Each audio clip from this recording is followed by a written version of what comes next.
ونعوذ بالله من شرور أنفسنا ومن سيئات أعمالنا من يهد الله فلا مضل له ومن يضلل فلا هادي له وأشهد أن لا إله إلا الله وحده لا شريك له وأشهد أن محمدًا عبده ورسوله صلى الله عليه وسلم تسليمًا كثيرا يا أيها الذين آمنوا اتقوا الله حق تقاته ولا تموتن إلا وأنتم مسلمون يا أيها الناس اتقوا ربكم الذي خلقكم من نفس واحدة وخلق منها زوجها وبث منهما رجالا كثيرا ونساء واتقوا الله الذي تساءلون به والأرحام إن الله كان عليكم رقيبا يا أيها الذين آمنوا اتقوا الله وقولوا قولا سديدا يصلح لكم أعمالكم ويغفر لكم ذنوبكم ومن يطع الله ورسوله فقد فاز فوزا عظيما أما بعد فإن خير الكلام كلام الله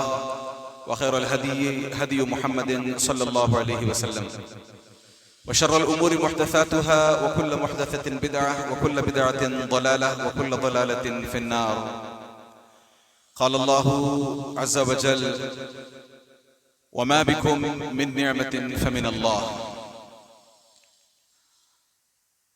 بزرگان دین، نوجوانان اسلام اور امت مسلمہ کی پردہ نشین ماں و بہنوں، ہم تمام پر اللہ عز و جل کے بے شمار انعامات، بے شمار احسانات کہ اگر ہم اللہ عز و جل کے احسانات کو شمار کرنے کے لیے بیٹھ جائیں تو ہماری زندگیاں ختم ہو جائیں اور اللہ عز و جل کے انعامات کی گنتی ختم نہ ہو۔ بعدہ ہزارہا درود و سلام نبی کریم صلی اللہ علیہ وسلم کی ذات مبارکہ پر کہ جنہوں نے رہتی دنیا تک کے لیے یہ مثال قائم کر دی کہ آپ بڑی آسانی سے لوگوں کے دلوں کو بغیر کسی قسم کے وائلنس کے جیت سکتے ہیں۔ لوگ آپ کے گرویدہ ہو جائیں گے اگر آپ کے اخلاق اچھے ہوں، آپ کا دین اچھا ہو، آپ کا برتاؤ اچھا ہو صلی اللہ علیہ وسلم۔ مجھے یاد ہے چند ہی دنوں پہلے جب میں آپ کے سامنے پچھلی دفعہ حاضر ہوا تھا تو رمضان شروع بھی نہیں ہوا تھا۔ ہم رمضان کے تعلق سے باتیں کر رہے تھے کہ رمضان ہمیں کس قسم کی ٹریننگ دیتا ہے، رمضان سے ہمیں کیا لینا چاہیے، کیا اس کا ماحصل ہے، آبجیکٹو کیا ہے اس کا۔ پھر ہم نے پتہ بھی کیا تھا کہ رمضان اصل میں ہم سے یہ چاہتا ہے کہ نہ صرف ہم متقی بنے، پرہیزگار بنے، بلکہ پرہیزگار بننے کے لیے جو سب سے اس کا امپورٹنٹ ایلیمنٹ ہے احسان کے درجے پر فائز ہونا، وہ ہم نے سیکھا تھا۔ ایسا لگتا ہے جیسے میں پچھلی ہی دفعہ آپ کے پاس آیا تھا اور دیکھنے کو تو لگ بھگ 1 مہینہ ہو گیا ہے، مگر وہ 1 مہینہ ایسا لگتا ہے جیسے چند گھنٹوں میں گزر گیا۔ جتنی تیزی کے ساتھ یہ مہینہ ہمارا گزرا ہے، گنتی کے 4-5 دن بس باقی رہ گئے ہیں اس رمضان کے اس برکتوں والے مہینے کے ختم ہونے میں۔ واللہ اسی تیزی کے ساتھ ہماری زندگی بھی ہمارے ہاتھوں سے نکلتی جا رہی ہے۔ قیامت کے دن کچھ لوگ آپس میں چپکے باتیں کر رہے ہوں گے، یتخافتون بینہم ان لبثتم الا عشرا۔ قیامت کی ہولناکی ایسی ہوگی کہ کسی کو اونچی آواز میں یا کسی کو زور سے کچھ بولنے کی جرت نہیں ہوگی، اپنے اپنے مسائل میں ہوں گے۔ اس کے باوجود وہ ہلکے سے اپنے سے جو بازو کھڑا ہوگا، جو بازو اس کے ہوگا، اس کے اپنے بازو والے سے کہے گا ہمیں لگتا ہے کہ ہم نے اس دنیا میں صرف 10 دن بتائے ہیں۔ پھر اللہ عز و جل آگے کہتے ہیں نحن اعلم بما یقولون، ہم بہتر جانتے ہیں کہ وہ کیا سرگوشی کر رہے ہیں، وہ چپ کے کیا باتیں کر رہے ہیں، ہم جانتے ہیں اس کو۔ اذ یقول امثلهم طریقۃ، ان میں سے جو بیسٹ بندہ ہے وہ تو اور ایک قدم آگے بڑھ کر کے بولے گا ان لبثتم الا یوما، کہ ہم نے اس دنیا میں صرف 1 دن گزارا ہے۔ یہ تو عام آدمیوں کی بات ہوئی، مجرمین کفار وغیرہ کیا کہیں گے؟ یوم یقسم المجرمون ما لبثوا غیر ساعہ، 1 گھنٹے سے زیادہ ہم نے اس دنیا میں نہیں گزارا۔ مجرم یہ کہیں گے تو یہ دنیا جتنی تیزی سے ہم اس دنیا میں زندگی گزارتے جا رہے ہیں، ہاتھ میں جیسے کسی نے آئس پکڑی ہو، وہ میلٹ ہوتی جا رہی ہے، بس 5 منٹ کے بعد آپ کے ہاتھ میں جو آئس کیوب تھا کچھ نہیں رہے گا، اور 5 منٹ بعد یہ جو ہاتھ آپ کا گیلا تھا وہ بھی سوکھ جائے گا۔ اتنی تیز رفتاری سے ہماری زندگی جا رہی ہے، لہٰذا اس رمضان میں جو کچھ ہم نے کیا ہے اور باقی 5-4 دن جتنے بچے ہیں ان میں خوب محنت کر کے، بلکہ میں کہوں آپ کو یہ آگے کے 4-5 دن جو ہیں یہ ہمارے اسلاف کہتے ہیں کہ آگے کے 4-5 دن خوب استغفار میں لگانے چاہیے۔ عمر بن عبدالعزیز یعنی عبداللہ، میں کہوں عمر بن عبد الخطاب، ان کی نسل سے ایک گورنر آئے ہیں جنہوں نے سنت کی کمپلیشن پہ بہت زبردست کام کیا ہے، حدیثوں کی کمپلیشن پہ بہت زبردست ادبھت کام کیا ہے۔ ان کا نام ہے عمر بن عبدالعزیز، 99 ہجری میں غالباً وہ پیدا ہوئے تھے۔ تو یہ عمر بن عبدالعزیز رمضان کا جب آخری عشرہ چل رہا ہوتا تو ان کی جہاں جہاں تک حکومت تھی، اس حکومت کے جتنے بھی بڑے بڑے منسٹرز تھے ان سب کو لیٹرز لکھتے تھے۔ لیٹرز لکھ کر یہ کہلاتے تھے کہ اپنی اپنی مسجدوں میں، اپنے اپنے محلوں میں جا کر کے بتاؤ کہ رمضان کے آخری دن شروع ہو چکے ہیں، خوب استغفار کریں، خوب استغفار کریں۔ اللہ عز و جل خود کہتے ہیں لولا تستغفرون اللہ، کیا تم استغفار کرنا نہیں چاہو گے؟ لعلکم ترحمون، تاکہ تم پر رحم کیا جائے۔ پتہ چلا کہ جب ہم استغفار کریں گے، جب ہم اللہ عز و جل سے مغفرت مانگیں گے، جب ہماری مغفرت ہوگی، تبھی ہم اللہ عز و جل کی رحمت کے لیے کوالیفائی کریں گے۔ سیدھے ڈائریکٹ اللہ عز و جل کی رحمت نہیں آتی، اس سے پہلے مغفرت کا ایک دروازہ ہوتا ہے، اس دروازے کو پھلاند کر، اس دروازے کو کھول کر، یعنی مغفرت مانگ کر جانا چاہیے اللہ عز و جل۔ اور ہم جانتے ہیں جیسے ہم کسی فرض نماز کے ختم کرتے ہی السلام علیکم ورحمۃ اللہ، السلام علیکم ورحمۃ اللہ، فوراً کیا کہتے ہیں فرض نماز کے بعد؟ استغفر اللہ، استغفر اللہ، استغفر اللہ۔ حج ایک ایسی چیز ہے کہ آپ عرفہ سے، مزدلفہ سے، منا سے، سب سے فراغت کے بعد دوسرے معنوں میں ہم ایسے ہوتے ہیں، نبی کریم صلی اللہ علیہ وسلم خود کہتے ہیں کہ جس کسی بندے نے حج کیا ولم یرفث ولم یسخب، او کما قال النبی صلی اللہ علیہ وسلم رجع کیوم ولدت امہ، تو حج سے بندہ ایسے لوٹتا ہے جیسے وہ کلین چٹ، نیا برتھ سرٹیفکیٹ، کچھ نہیں اس کے صحیفے میں، سب خالی، یعنی جتنے گناہ کیے تھے سب معاف۔ اس کے باوجود قرآن کی آیت پڑھیں سورۃ البقرہ کی، اس کے باوجود اللہ عز و جل کہتے ہیں ثم افیضوا من حیث افاض الناس واستغفروا اللہ۔ حج تو ہو گیا، کلین چٹ دوسرے معنوں میں مل گئی ہے، آپ کا نیا برتھ سرٹیفکیٹ گویا ایشو ہو گیا ہے، آپ کے نامہ اعمال میں کوئی گناہ نہیں، اس کے باوجود اللہ عز و جل کہتے ہیں استغفار کرو، استغفار کرو، استغفار کرو۔ مجلسوں میں ہم بیٹھتے ہیں، صبح شام دروس ہوتے ہیں، کفارہ مجلس ہوتا ہے، سبحانک اللہم و بحمدک اشہد ان لا الہ الا انت استغفرک و اتوب الیک۔ استغفار کی بہت بڑی اہمیت ہے۔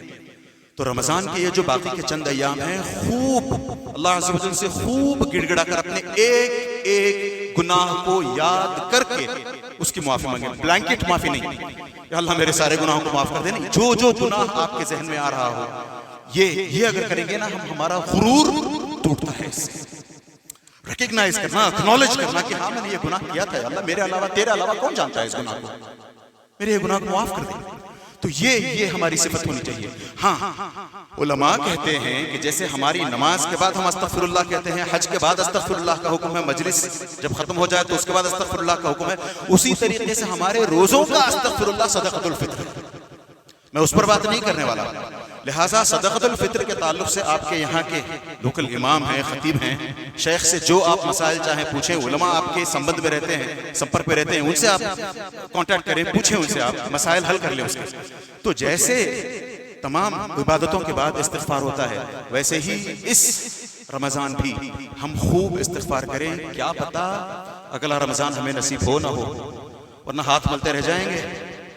ہم تو خیر اس دنیا سے نکل کے چلے جائیں گے، پیچھے جو لوگ ہمارے رہ جاتے ہیں وہ ہاتھ ملتے رہ جائیں گے۔ پتہ نہیں تھا کہ ہمارے اس بھائی کا یہ آخری رمضان تھا، ہم کچھ نہیں کر پائیں گے پھر۔ اسی وجہ سے نبی کریم صلی اللہ علیہ وسلم نے ہمیں ایک بہت آؤٹ سٹینڈنگ دعا سکھلائی ہے، اللہم انک عفو تحب العفو فاعف عنی۔ یہ جو لیالی ہے القدر، قدر کی راتوں کو جو تلاش کرنا ہے، لیلۃ القدر کی جو تلاش ہے، ان راتوں میں کیا کرنا ہے؟ عائشہ رضی اللہ تعالیٰ عنہ نے پوچھا کہ اگر میں لیلۃ القدر پالوں تو میں کیا کروں؟ نبی کریم صلی اللہ علیہ وسلم نے کہا یہ دعا پڑھو، اللہم انک عفو تحب العفو فاعف عنی۔ اس میں تھوڑی سی بات کروں گا۔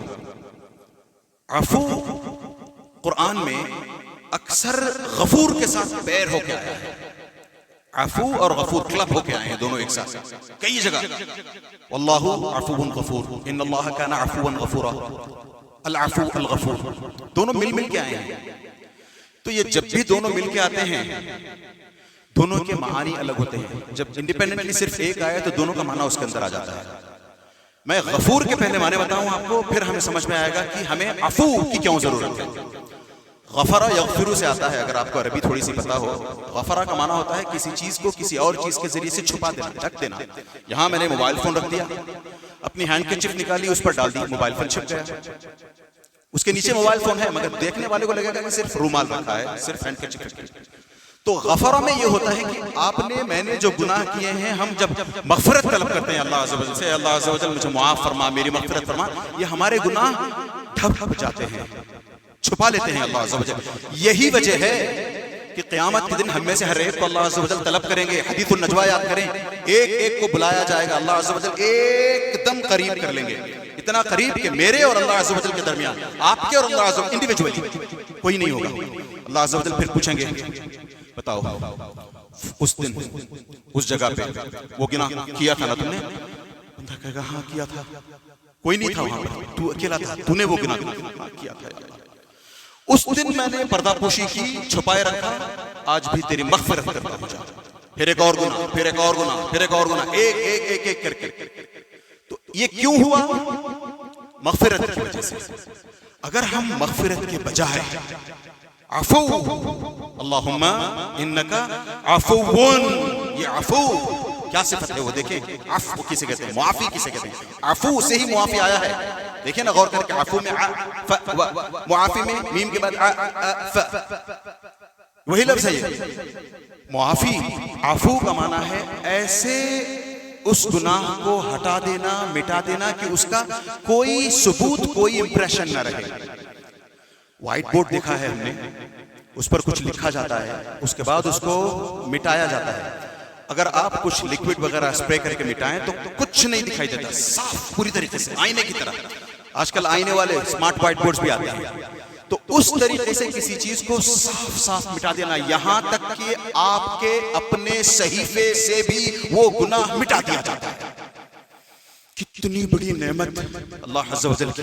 اللہم انکا عفو تحب العفو، اے اللہ تو عفو ہے، تو ایسے معاف کرتا ہے، تجھے معاف کرنا پسند ہے۔ فاعف عنی، میرا بھی ایسے ہی سلیٹ سے، میرے جو صحیفے ہیں، نامہ اعمال میرا ہے، میرے کالے کرتوتوں کا چٹھا معاف کر دے، ایک ایک گناہ ایسے مٹا دے کہ وہ گناہ کبھی نہ دکھائی دے، کہیں نہ دکھائی دے۔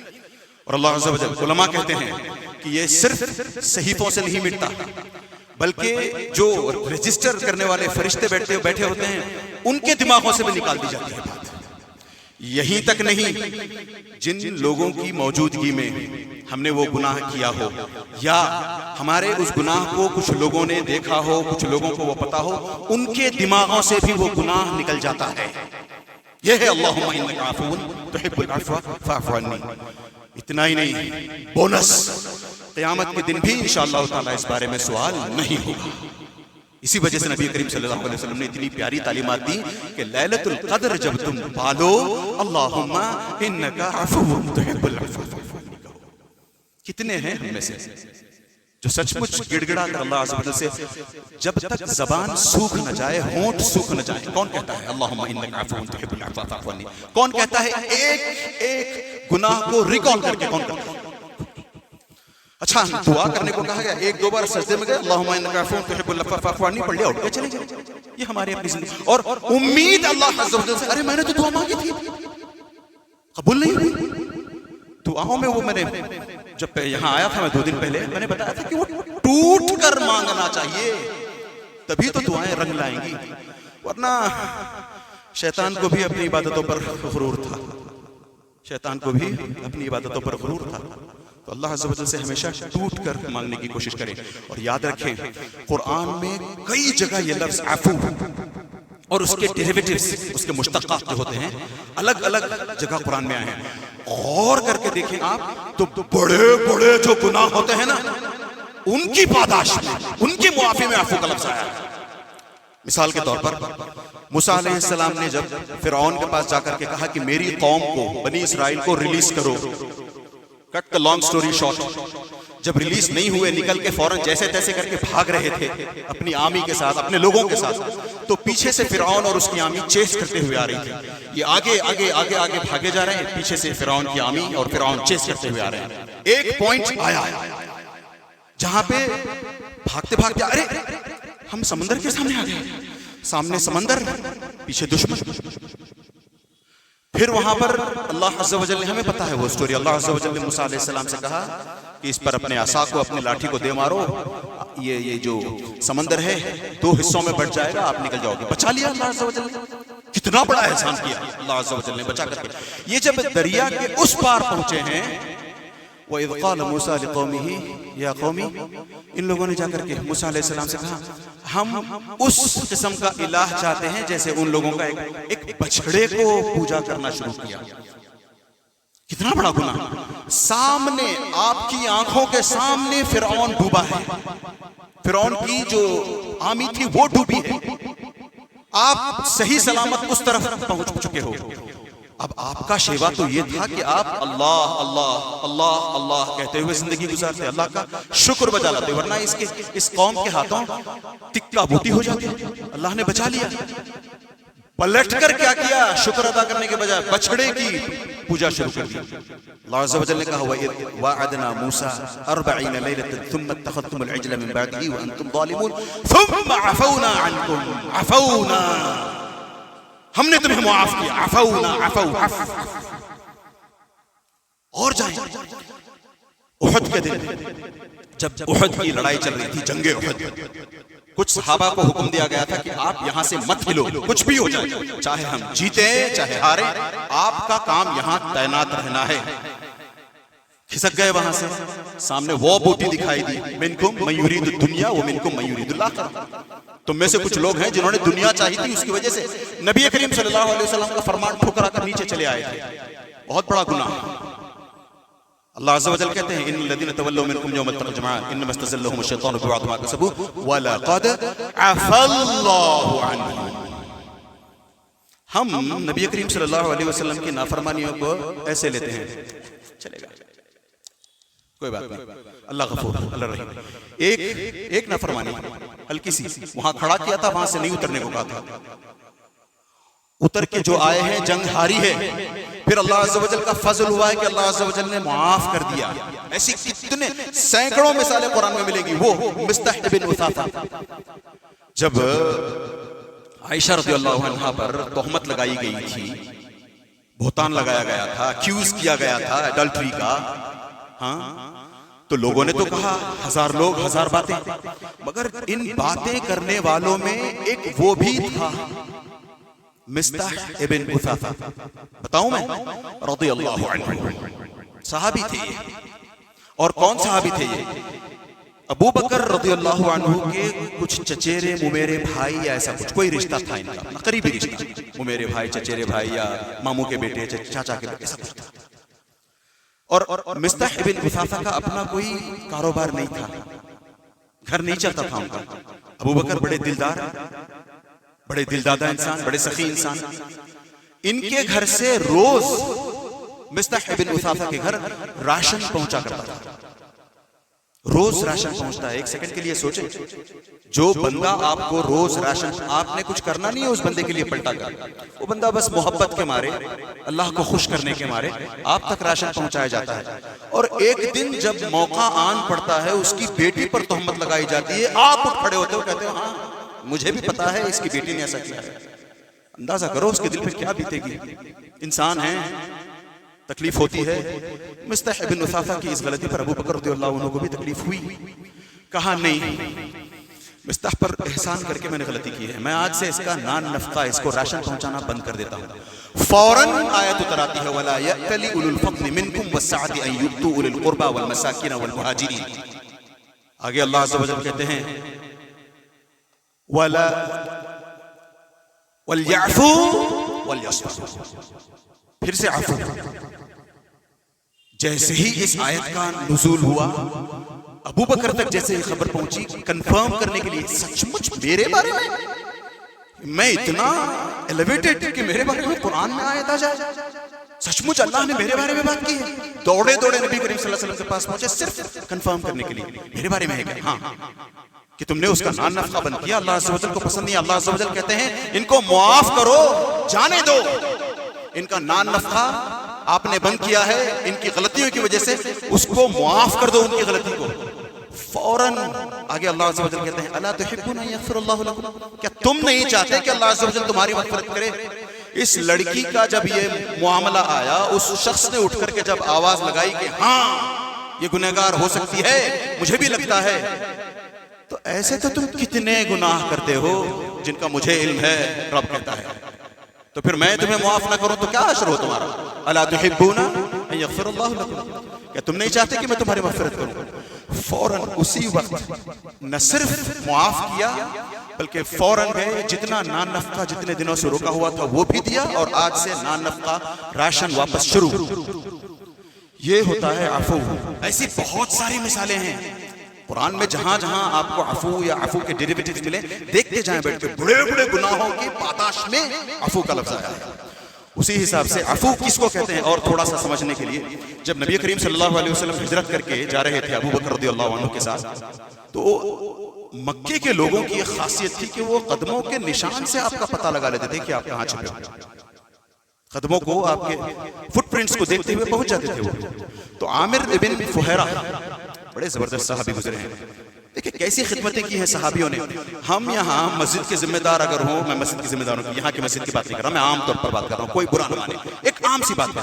کوئی صرف مسجد ہی نہیں، کسی سینٹر کے بڑے ہوں، کسی مرکز کے بڑے ہوں، کسی ایلیویٹڈ ریپیوٹیبل پوزیشن پہ ہوں، مجھ سے یہ کام کرواؤ گے تم، جاؤ کسی اور کو بولو. اپنی توہین سمجھتے ہیں. ایک صحابی، کیا کام تھا ان کا؟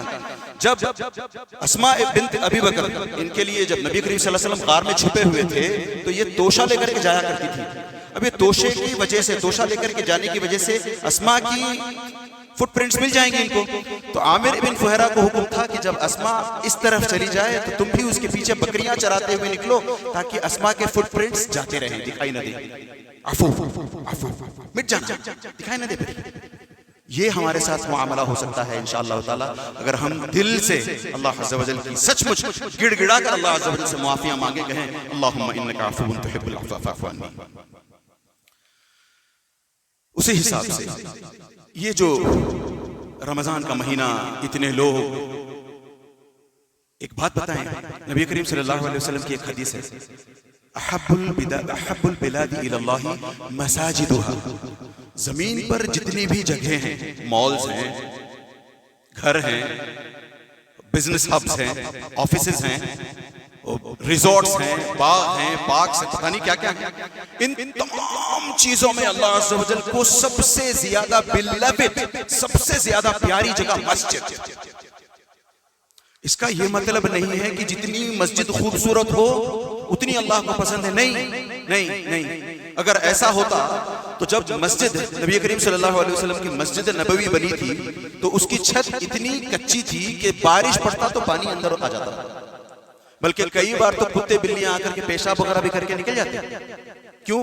مٹی تھی، ہمارے جیسا ایسی فلورنگ نہیں تھی اس کی. اس کی بنسبت عبداللہ ابن ابی ابن سلول، ان منافقوں کا سردار، اس نے کیا کیا تھا؟ ایک دم اس وقت کی ورلڈ کلاس مسجد بنائی. نبی کریم صلی اللہ علیہ وسلم کو آمنترن دیا، آئیے نماز پڑھائیے اس پر. فوراً نبی کریم صلی اللہ علیہ وسلم کو حکم ہوتا ہے لا تقم فیہ ابدا، اس مسجد میں کبھی کھڑے ہونا. لمسجد اسس علی التقوی من اول یوم حق ان تقوم فیہ.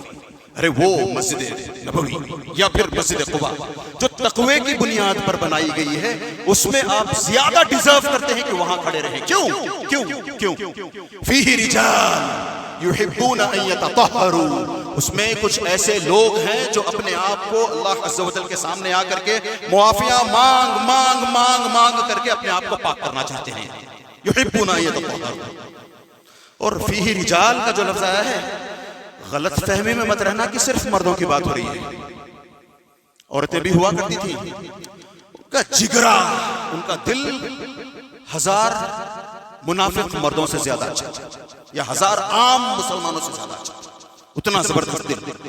تو ایسے لوگ, مطلب یہ ہوا بتانے کا, جب اللہ عز و جل نے کہا کہ پوری زمین میں جتنی بھی الگ الگ ٹائپ کی جگہیں ہیں ان میں سب سے زیادہ محبوب, سب سے زیادہ پیاری جگہ اللہ عز و جل کو یہ جو مسجد ہے, اس کا مطلب یہ ہے کہ اس میں جو نماز پڑھنے کے لیے, جو اپنے آپ کو اللہ عز و جل کے آگے پیش کر کے اللہ عز و جل کو یاد کرنے کے لیے, اللہ عز و جل سے معافیاں مانگنے کے لیے, اللہ عز و جل کا ذکر کرنے کے لیے, اللہ عز و جل کی یاد کرنے کے لیے آتے ہیں, ان کے ساتھ رہو, ان کے ساتھ رہو, ان کی کمپنی میں رہو, ان کو مت چھوڑو.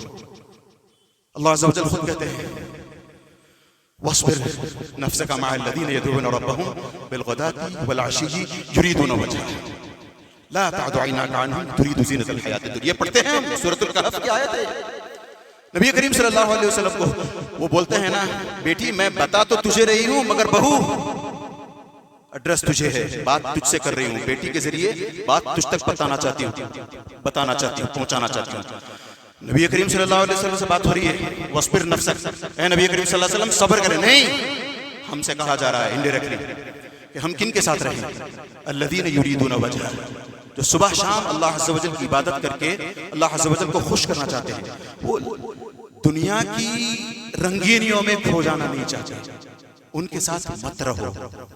یہ لوگ ہیں جو رمضان کے لیے آئیں گے, رمضان کے بعد نکل جائیں گے, تو پھر اگلے رمضان تک آگے نہیں, پھر اگلے رمضان ہی میں ان کی آپ چہرہ نمائی کر سکو گے, ان کے چہرے کو آپ پھر اگلے رمضان ہی دیکھ سکو گے. نہیں, ان کے ساتھ نہیں رہنا ہے, بلکہ تمہیں رہنا ہے تو اچھے لوگوں کی صحبت میں رہنا ہے. برے لوگوں کی صحبت میں رہو گے تو ابو طالب کے بارے میں کون نہیں جانتا, انڈسپیوٹڈ. جتنی مدد ابو طالب نے اسلام کی ہے, کیا کسی اور نے کی ہے؟ کسی نے نہیں. ارے نبی کریم صلی اللہ علیہ وسلم کے سامنے ڈھال بن کر کھڑے ہوتے تھے, کسی کی ہمت نہیں ہوتی تھی نبی کریم صلی اللہ علیہ وسلم کو چھوئے, آنکھ اٹھا کر دیکھے, کسی کی ہمت نہیں ہوتی تھی. کیوں؟ ابو طالب چٹان کی طرح کھڑے ہیں. مگر جب ان کا انتقال ہوتا ہے ابو طالب کا, ایک طرف رحمت للعالمین, نبیوں کے سردار, ایک طرف بیٹھ کر کے کہتے ہیں کان میں ایک بار کلمہ پڑھ دو, میں سفارش کر لوں گا اللہ عز و جل سے, دوسرے معنوں میں جھگڑ لوں گا اللہ عز و جل سے, میں تمہیں بچانے کی پوری کوشش کر لوں گا. بستر کے جس بستر پر وہ مرنے والے ہیں ابو طالب, دوسری طرف ابو جہل, پوری زندگی ابو جہل ابو لہب جیسے لوگوں کے ساتھ گزاری ہے ابو طالب نے. وہ بولتے ہیں ارے تو اپنے ماں باپ کے دین کو چھوڑ دے گا اس لونڈے کے چکر. اللہ المستعان. انت کیا ہوا؟ بری صحبت کا برا نتیجہ ہوتا ہے. اچھے لوگوں کی صحبت میں رہیں, آپ کا نام میرا نام, جیسے کتا تھا نا اصحاب الکہف میں, کتا تھا, اس نے اپنا نام سورۃ الکہف میں منشن پایا. اچھے لوگوں کی صحبت میں رہیں گے اچھے بنیں گے, اچھے لوگوں کی صحبت میں رہیں گے. میں نے کہا تھا نا کہ اپنی عبادتوں کا غرور تو شیطان کو بھی تھا. ہم جب عبادتیں کرتے ہیں, خاص طور سے پتہ نہیں کیوں آج کل کے نوجوانوں کے دلوں میں یا دماغوں میں یہ بات ہے کہ ٹھیک ہے میں نے اب 1 مہینہ بھر کی عبادتیں کی ہیں, پورے روزے رکھے ہیں, پوری تراویح پڑھی ہے, اور جو کچھ کر سکتا تھا میں نے اچھے کام کیے ہیں, اب تھوڑا انٹرٹینمنٹ بھی ہو جائے, تھوڑی بدماشی بھی ہو جائے, تھوڑا مسچف. نہیں, یہ غلط چیز ہے, ایسا ایٹیٹیوڈ نہیں ہونا چاہیے. نبی کریم صلی اللہ علیہ وسلم کا کہنا ہے ان لکل عمل شرہ, ہر کسی نیک عمل کا ایک پیک ہوتا ہے, ضربہ سلام پیک, ایک دم ٹاپ موسٹ کوالٹی کا عمل کرتا ہے بندہ. وَلِكُلِّ شِرَّةٍ فَتْرَةٌ, اور اسی پیک کی پھر ایک گراوٹ ہوتی ہے, ڈکلائن ہوتا ہے, ویلی ہوتی ہے, نیچے اتر کے آ جاتا ہے بندہ. جب ایک ہوتا ہے نا, ہمارے ساتھ ہو رہا ہے رمضان میں, ہم میں سے کئیوں نے دیکھا ہوگا کہ رمضان کے پہلے عشرے میں, پہلے ویک میں, پہلے 5 ڈیز میں, 10 ڈیز میں جو حالت ہماری تھی ویسی اب نہیں ہے, ہمت ہار گئے ہیں. اور کتنی راتیں, ٹھیک ہے میں ایک کام کرتا ہوں, سیدھے 27 27 کی شب 27 کی رات نہیں ہوتا مجھ سے. اور راتوں کو جاگنے کی پلاننگ تو رمضان سے پہلے کر لیتے ہیں, نہیں میں ایسے کر کے جاگوں گا ویسے کر کے جاگوں گا. جب طاق راتیں شروع ہو جاتی ہیں, جب آخری راتیں شروع ہو جاتی ہیں 2 بجے 1 بجے کے آس پاس سو جاتے ہیں. آدھے گھنٹے میں اٹھوں گا, اٹھ کر کے دیکھا تو سحری کا ٹائم ہو گیا.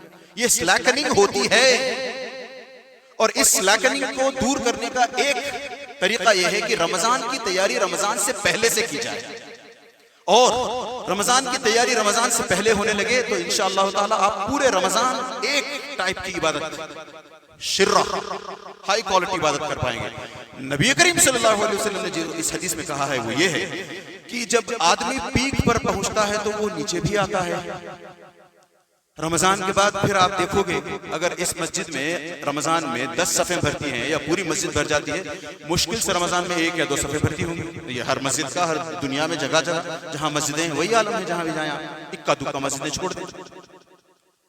تو یہ جب پیک سے نکل کے گر کے آتا ہے, نبی کریم صلی اللہ علیہ وسلم نے ایک اور حدیث میں فرمایا وَعَلَمُوا أَنَّ أَحَبَّ أَعْمَالِكُمْ إِلَى اللَّهِ الصَّلَاةُ, اور کما قال النبی صلی اللہ علیہ وسلم, اللہ عز و جل کے نزدیک ہمارا سب سے پیارا عمل, سب سے بیلوڈ عمل اللہ عز و جل کی نمازیں پڑھنا.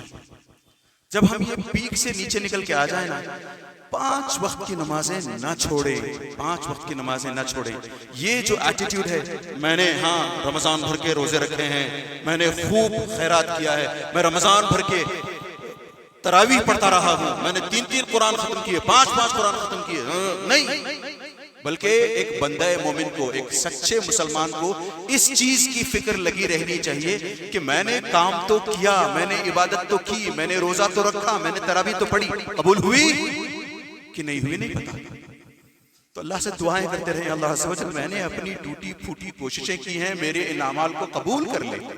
2 منٹ میں انشاءاللہ تعالیٰ 2-4 باتیں اور ہوں گی. اللہ عز و جل سے دعا کریں کہ اللہ عز و جل جب تک ہمیں اس دنیا میں رکھے پوری خیریت کے ساتھ رکھے, پورے امن کے ساتھ رکھے, پورے اسلام پر رکھے, اور اللہ عز و جل اس رمضان سے جتنے بھی دن اس رمضان کے باقی رہ گئے ہیں پوری طریقے سے بہترین بینیفٹس جو ہم ایکسٹریکٹ کر سکتے ہیں, اللہ عز و جل ہمیں توفیق دے کہ ہم اس سے خوب بینیفٹس, خوب برکتیں ایکسٹریکٹ کریں. اللہ عز و جل ہم تمام کی گردنیں اس رمضان جہنم سے آزاد کر دے. وصلی اللہ علی نبینا محمد وعلی آلہ وصحبہ اجمعین.